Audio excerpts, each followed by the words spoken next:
भारत के लोग, भारत की भाषा, हिंदी, हमारी संस्कृति, इन सब का वहाँ पर एक तरह से ब्रिटेन के लोग, यूके के लोग भारत को समझें। लेकिन अभी अखिलेश यादव ने सुबह प्रेस कॉन्फ्रेंस करके कहा कि इलेक्शन में करप्शन कर रही है बीजेपी। इस पर क्या बोलेंगे आप? क्या कहें, आज का अवसर नहीं है, लेकिन जब वो झारखंड में जीतते हैं तो इलेक्शन में करप्शन नहीं होता है। जब वो उत्तर प्रदेश में लोकसभा की 37 सीटें जीतते हैं, 35 सीटें जीतते हैं, तब इलेक्शन में करप्शन नहीं होता है। अब लोग हंस रहे हैं। नमस्कार, मैं शिव द्विवेदी, आप देख रहे हैं लाइव यूपी न्यूज़ 24। अभी हमारे साथ जुड़े हुए हैं पूर्व मंत्री सतीश चंद्र द्विवेदी जी।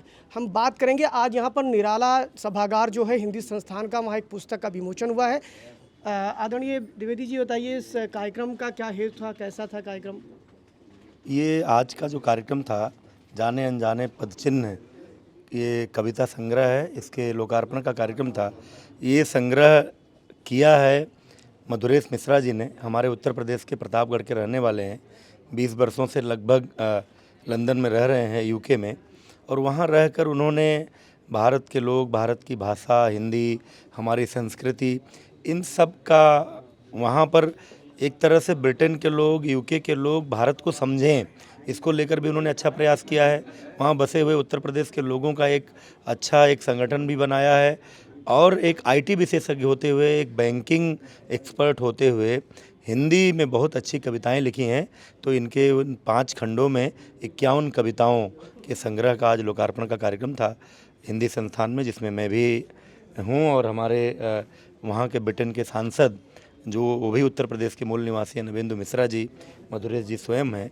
तो एक बहुत ही अच्छा कार्यक्रम आज हिंदी संस्थान में। एक प्रश्न राजनीति से जुड़ा हुआ है। कल ही उपचुनाव खत्म हुए हैं, महाराष्ट्र के चुनाव में भी बम्पर जीत भारतीय जनता पार्टी को मिली है, लेकिन अभी अखिलेश यादव ने सुबह प्रेस कॉन्फ्रेंस करके कहा कि इलेक्शन में करप्शन कर रही है बीजेपी। इस पर क्या बोलेंगे आप? अब क्या कहें, आज का अवसर नहीं है, लेकिन जब वो झारखंड में जीतते हैं तो इलेक्शन में करप्शन नहीं होता है। जब वो उत्तर प्रदेश में लोकसभा की 37 सीटें जीतते हैं, 35 सीटें जीतते हैं, तब इलेक्शन में करप्शन नहीं होता है। अब लोग हंस रहे हैं। ये राजनीति में ओछी टिप्पणियां होती रही हैं हमारे देश में, लेकिन ये जो टिप्पणी है, ये कोई भारतीय जनता पार्टी या मोदी योगी सरकार पर टिप्पणी नहीं है। आप हमारे पूरे भारतीय लोकतंत्र पर, हमारी पूरी लोकतांत्रिक व्यवस्था पर, हमारे निर्वाचन आयोग पर प्रश्न चिन्ह खड़ा कर रहे हैं। 14 में जब मोदी जी की सरकार आई थी और उसमें भूमिका उत्तर प्रदेश की थी, तब यहाँ उत्तर प्रदेश में अखिलेश यादव की सरकार थी, पूरे देश में कांग्रेस की सरकार थी। तो अगर सरकारें इस देश के चुनाव को प्रभावित कर पाती तो क्या 14 में मोदी सरकार आती या 17 में उत्तर प्रदेश में योगी सरकार आती? तो ये मुझसे उम्र में बड़े हैं, वो मुख्यमंत्री रह चुके हैं, लेकिन इस तरह की निम्न स्तर की बात उनको नहीं करनी चाहिए, मेरा उनका सुझाव है। अभी मायावती जी ने भी आज एक बड़ा बयान दिया और उन्होंने कहा कि ईवीएम जो है वो उस पर जांच होनी चाहिए।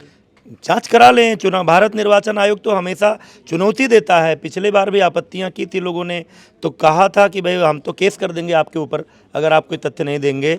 हम कह रहे हैं जो भी किसी को कमी दिखाई देती है तो उसको चैलेंज करना चाहिए, उसकी जांच। भारत निर्वाचन आयोग अगर उसकी जांच ना करे, कोई संज्ञान ना ले, तो फिर कहा जाएगा ये सब बकवास है, इसमें कोई सच्चाई नहीं है। बहुत बहुत धन्यवाद हमसे जुड़ने के लिए डॉक्टर सतीश चंद्र द्विवेदी जी, जो कि मिनिस्टर रहे, एजुकेशन मिनिस्टर यूपी के। धन्यवाद।